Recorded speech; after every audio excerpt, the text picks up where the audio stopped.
Well,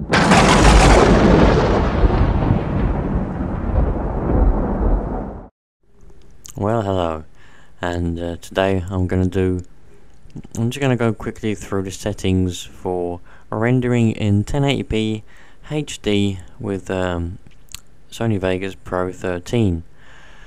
The settings which I'm using are the settings which I use and I've been experimenting with for a short time now. Well, actually, I don't know, a few months. However long it is that you've been watching my videos, and you probably noticed that some of them have varied in quality or whatever, you know, because I've been experimenting with rendering settings. So what you want to do is you want to open up your Sony Vegas. I think these settings will apply for Pro 11 and 12, obviously 13 as well. So and then you want to put some footage in there, so I'll just put my intro because I don't have anything else at the minute.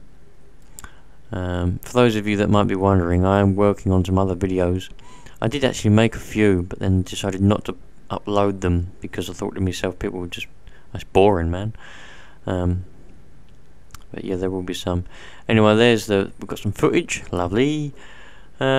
Let's go up to render as. Now, what you want to do is you want to click, when you first open yours up, you'll probably be faced with this screen right here. And you want to go along and you want to click on main concept ABC / AAC, MP4 and ABC. That's the one you want. Click on the little arrow. And you'll have all these random ones here. Then you've got Internet HD 720p, which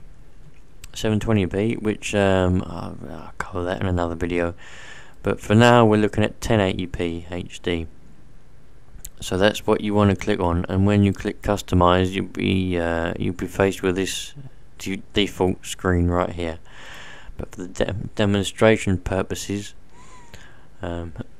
excuse me, we'll be looking at the ones I've already got done. Now we have 24 frames per second, 35 frames per second, and 60 frames per second.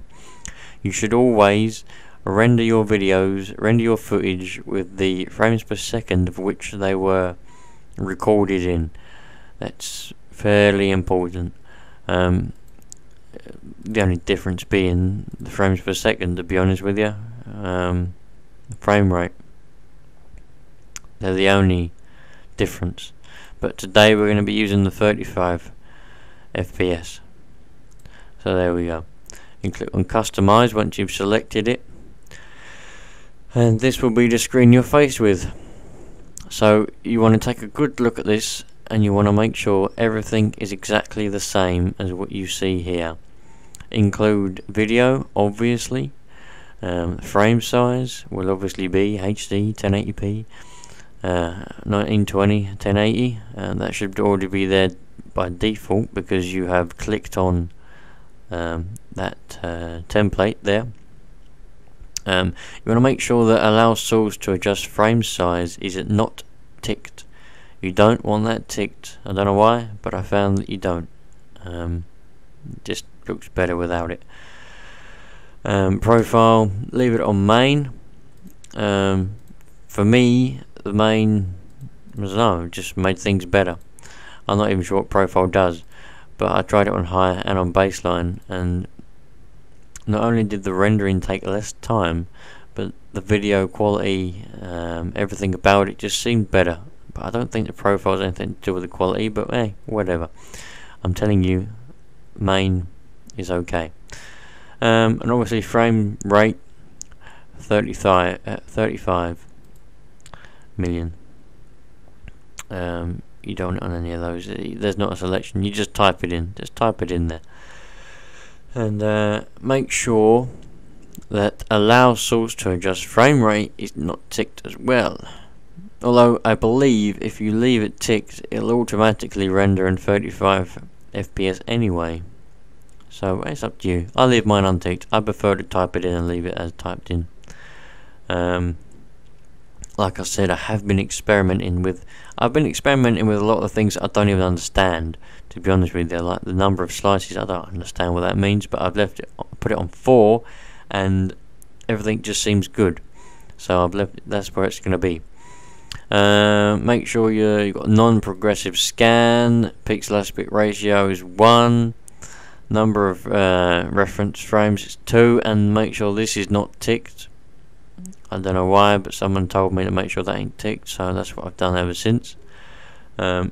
Excuse me. A variable bit rate, and make sure 2pass is not ticked. And for 1080p, you want at least 24 million of a bit rate, because I don't know, but you just do.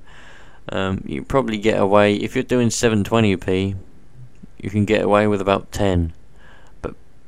Well, from my experiments, the very least you want is 24 for 1080p. Leave that where it is. Leave it on 4. If it's not on 4, put it on 4. Now you want to render using the CPU only, because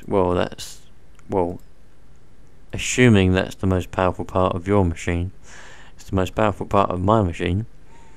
And enable progressive download. I don't really know what that does, but I've just left it ticked and everything seems to be good.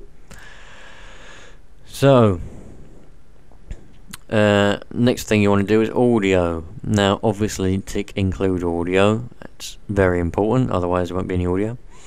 I've just left that on 48,000. It just seems okay there, seems like a good thing to do. Now I think when you first open the template, the bit rate is on, what's that on? I think it's on 128, I think, if I remember correctly. But you want it to be on 384,000. That's what you want it on. That's a good place to be. You can just leave all this. This is not really important. And then go to project. Now that will be on, I think that's on, what is that? I don't know. I think it's on use default settings when you first open it up, but you want it to be on best, obviously. Who doesn't? Best is the best way to go. Leave that excuse me, got a bit of a cough. Leave that on default, and just leave that on use project settings. That's not really important. You don't want it in 3D, do you? So once you're satisfied, you've got everything set how you want it, just name it. I've named mine YouTube 35 frames per second, because it's the one I use when I record with my camera, and then I upload it to YouTube. This is the best settings for YouTube, and then just click save, and that's that done for that screen.